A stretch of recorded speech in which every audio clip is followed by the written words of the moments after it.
Las estrellas. ¿Qué hay en el cielo? Ya conoces el patrón: culturas antiguas, mayas, egipcios, sumerios e incas compartiendo una obsesión. No es una casualidad estética, sino una proyección de coordenadas hacia ciertas estrellas. Orión, las Pléyades o Sirio. Diseñaron calendarios de una precisión matemática asombrosa, capaces de predecir eclipses y ciclos astronómicos de miles de años. No se trataba de religión. Existe la posibilidad de que las estrellas no solo emitan luz, sino frecuencias específicas que moldean nuestra biología. Puede que estemos caminando sobre una red de antenas de piedra que quedaron desconectadas. El cielo no es un paisaje, sino un sistema que todavía estamos tratando de decodificar.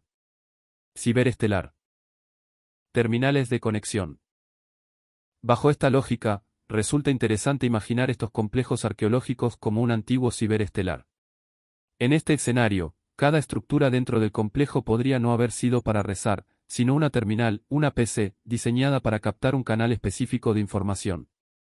Como las estrellas no emiten la misma frecuencia, es posible que no todas bajaran el mismo tipo de datos. La PC-1, alineada con Sirio, podría haber funcionado como una terminal específica de información, por ejemplo sería el canal para la ingeniería. La PC-2, alineada con las Pléyades, podría haber estado enfocada en la biología o agricultura. Quizás allí bajabas el paquete de datos necesario para que la vida floreciera según los ciclos cósmicos. Acceso restringido, núcleos de energía. ¿Y si estos grandes complejos fueran en realidad núcleos de alta tensión? Podría ser que el ciudadano común no pudiera entrar a estas edificaciones principales simplemente porque la densidad energética le causaría un colapso físico. Quizás eran zonas restringidas por pura seguridad física. Por ejemplo, si miramos ciertos templos en la India, sus torres, conocidas como sikaras, tienen un diseño fractal que se repite hacia el cielo.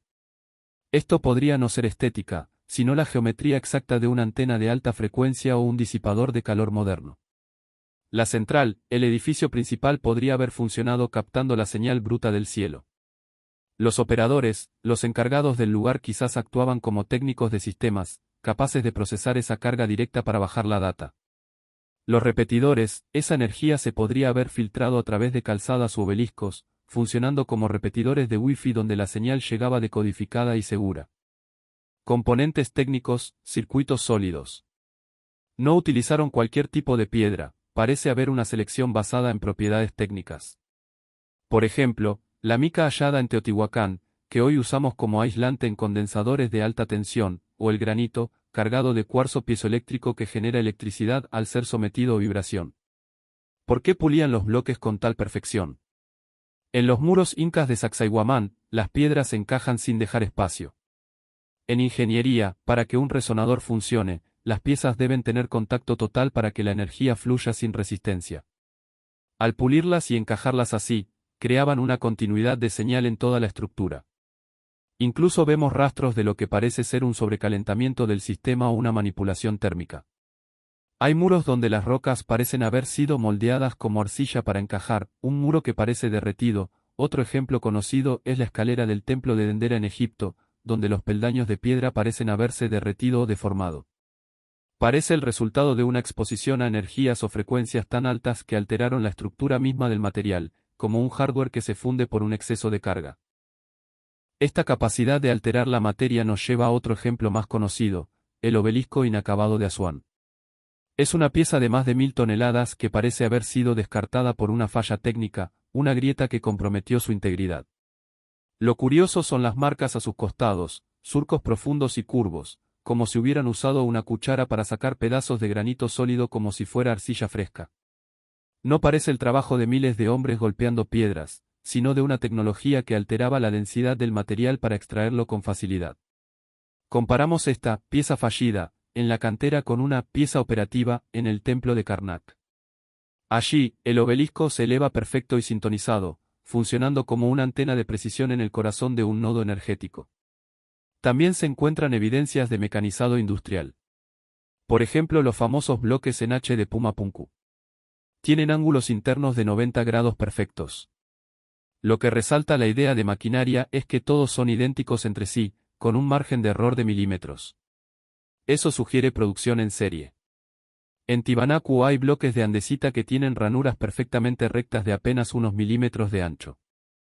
Estos agujeros de perforación alineados en línea recta son tan perfectos y circulares que parece que se usó una broca de diamante de alta velocidad. En la zona de Giza y en el templo de Abusir, se han encontrado agujeros circulares en bloques de granito rosa y basalto, piedras extremadamente duras. Dentro de los agujeros quedaron grabadas las estrías o surcos de la broca. ¿Para qué se hacían esos huecos? Se cree que servían para insertar pernos, ejes o conectores de otros materiales, quizás metales que ya no están, que unían piezas móviles o transmitían energía. Ejemplo, en el templo de Abusir, los agujeros están en bloques que forman parte de la estructura del suelo o de las bases de columnas. En un sistema de hardware, estos serían los puntos de anclaje para los cables o los soportes del equipo. Cerca de las pirámides y en las canteras de Asuán, hay rocas que no forman parte de ningún edificio y tienen perforaciones. Si tienes una herramienta nueva o un taladro de alta frecuencia, no vas directamente a la Gran Pirámide a usarlo. Pruebas en rocas sueltas para calibrar la potencia o la frecuencia. Vemos piedras con 2 o 3 agujeros a medio terminar, exactamente como haría un operario moderno para ver si la broca está bien afilada o si el sistema de vibración está sintonizado antes de empezar el trabajo real. La red era universal, pero sus materiales eran locales. Mientras en Egipto o Perú el hardware era de piedra masiva, en Sumeria se adaptaron al terreno. Utilizaron ladrillos cocidos con capas de asfalto y cañas para crear estructuras que funcionaran como aisladores y conductores. No eran una réplica pobre, eran ingenieros de materiales que aplicaban la misma lógica de circuitos a la arcilla, demostrando que la tecnología no dependía de la piedra, sino del conocimiento técnico para manipular la energía. El apagón, la red desconectada. ¿Por qué hoy solo vemos ruinas? Existen evidencias de que muchos de estos sitios no fueron abandonados, sino enterrados a propósito. En el mundo maya, el templo de Rosalila en Copán fue enterrado intacto bajo una pirámide más grande, preservado con un cuidado obsesivo, como si estuvieran protegiendo un componente crítico para el futuro.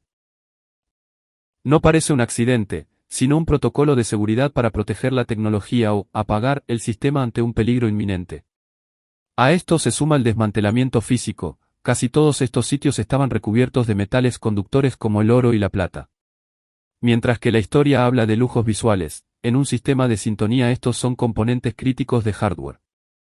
El saqueo, invasores que, por avaricia, arrancaron los metales desmantelando los circuitos de una supercomputadora global. La desconexión voluntaria, es posible que la misma gente decidiera retirar estos componentes porque el ciclo de información terminó, o para evitar que una tecnología tan potente cayera en manos equivocadas.